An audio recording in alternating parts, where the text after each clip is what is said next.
बिस्मिल्लाहिर्रहमानिर्रहीम। रैंकिंग की इस वीडियो में हम यूज करेंगे कोसाइन सिमिलैरिटी रैंकिंग के लिए, और इसके अलावा दो न्यूमेरिकल्स भी हम डिस्कस करेंगे।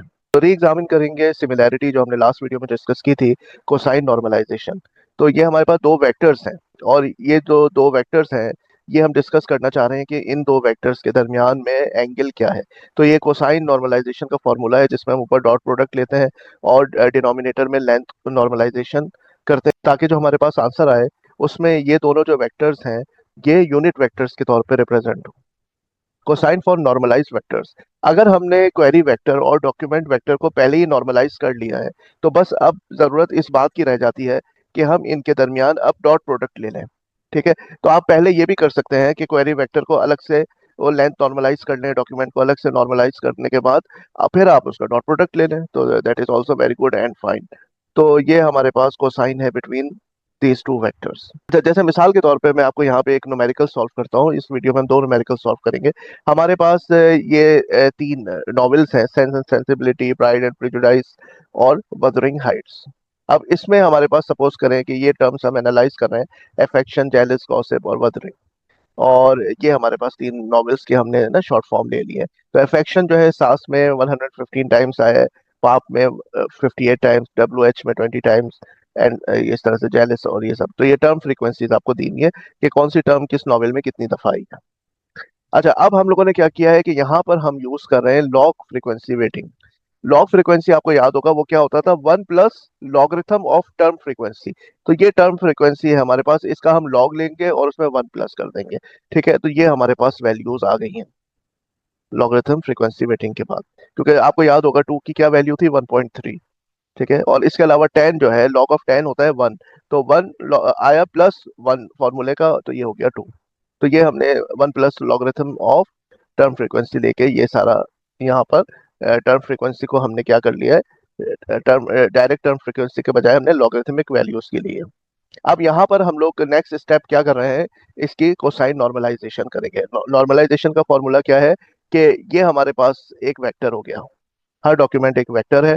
ठीक है, तो हम क्या करेंगे कि इसका स्क्वायर करेंगे प्लस इसका स्क्वायर प्लस इसका स्क्वायर, और उसका रूट ले लेंगे। जैसे यहाँ पे आपको दिखाया गया है सास के लिए 3.06 का स्क्वायर प्लस 2 का स्क्वायर प्लस 1.3 का स्क्वायर, और इसको हम प्लस करेंगे, ये बना 15.05, इसका स्क्वायर रूट ले लेंगे, ये आ गया 3.879।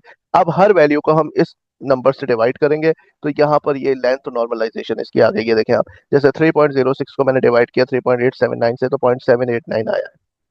तो इस तरह से मैं यहाँ पर भी लेंथ नॉर्मलाइजेशन के लिए क्या करूंगा, 2.76 का स्क्वायर प्लस 1.85 का स्क्वायर, और फिर जो सम आएगा उसका रूट लूंगा, और इस नंबर को भी उससे डिवाइड करूंगा और इस नंबर को भी उससे डिवाइड करूंगा, तो ये वैल्यूज। ठीक है, अब हम क्या करेंगे, अब हम कोसाइन सिमिलैरिटी जो है वो कैलकुलेट करेंगे बिटवीन ईच टू नॉवेल्स, यानी सास और पाप के दरमियान, सास और डब्ल्यू एच के दरमियान, और पाप और डब्ल्यू एच के दरमियान। और ये क्या होगा, बस अब डॉट प्रोडक्ट लेना रह गया है। जब ये वैल्यूज आ गई है मेरे पास, अब मैं इसके और इसके दरमियान में सिमिलैरिटी देखना चाह रहा हूँ। तो सिंपली बस अब ये मैं मल्टीप्लाई करूंगा इन दोनों वैल्यूज को, प्लस इनको मल्टीप्लाई करूंगा, इनको मल्टीप्लाई करूंगा, इनको मल्टीप्लाई करूंगा। यही मैंने यहाँ पे किया है, और इसी को डॉट प्रोडक्ट कहते हैं। तो मेरे पास आंसर आया 0.94। और सास और डब्ल्यू एच, ये देखें सास और ये डब्ल्यू एच, इन इन वैल्यूज को मल्टीप्लाई करूंगा, यानी 0.789 को 0.524 से, प्लस 0.515 को 0.465 से, 0.335 को 0.405 से, तो उसको फिर सम कर लूंगा, और फिर मेरे पास ये वैल्यू आएगी 0.79 और 0.69। तो आपने देखा कि सास और पाप जो नॉवेल्स हैं ये आपस में बहुत ज्यादा रिलेटेड है, 94%। ठीक है, अगर इन टर्म्स की बात करें, और सास और डब्ल्यू एच 79% और पाप और डब्ल्यू एच 69%। ठीक है, नेक्स्ट न्यूमेरिकल हमारे पास ये है कि हमें 4 डॉक्यूमेंट्स दिए गए हैं और ये टर्म्स हैं।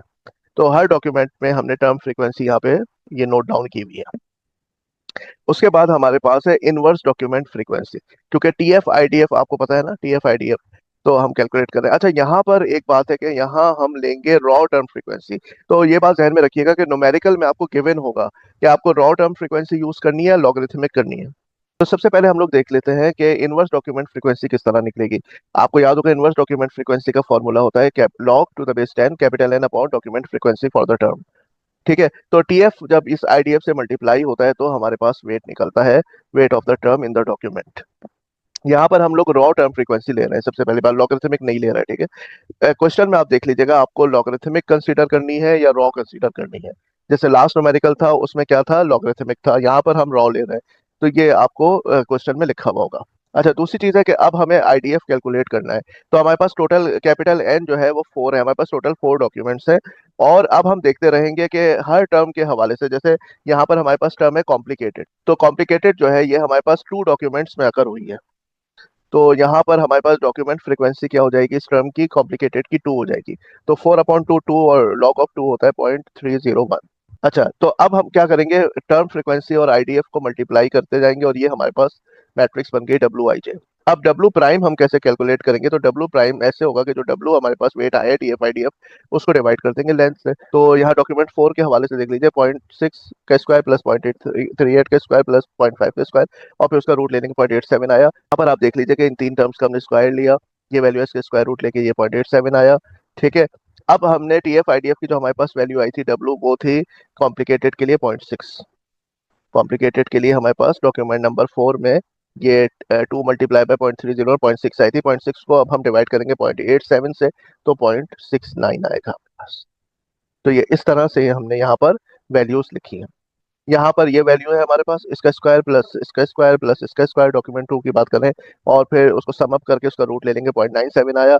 अब हर वैल्यू को 0.13 को 0.97 से डिवाइड करेंगे, तो ये वैल्यू आ गई। 0.6 को डिवाइड किया 0.97 से, ये वैल्यू आ गई। 0.75 को किया तो 0.77। ठीक है, ये आपको तकरीबन वही वैल्यू इसलिए लग रही है कि ये 0.97 अप्रोक्सीमेटली 1 के करीब है, तो ये तकरीबन वही वैल्यूज आपको यहाँ पर भी नजर आ रही है। तो अब हमारे पास ये क्वेरी दी हुई है कंटेमिनेटेड रिट्रीवल। ठीक है, तो इसका हमने वेट 1 1 लिया हुआ है, दोनों टर्म्स का बराबर वेट हमने लिया है। अच्छा, अब हम हर डॉक्यूमेंट के हवाले से देख लेंगे, जैसे यहाँ 0.29 है कंटेमिनेटेड का जो वेट है, और रिट्रीवल यहाँ पे इस डॉक्यूमेंट में अकर ही नहीं हुआ, तो यहाँ पे टोटल जो आपका आ जाएगा वैल्यू वो 0.29 आ जाएगी। यहाँ पर देख लें कंटेमिनेटेड का वेट है 0.13, रिट्रीवल का है 0.77, को प्लस कर लें तो 0.9 वेट आता है।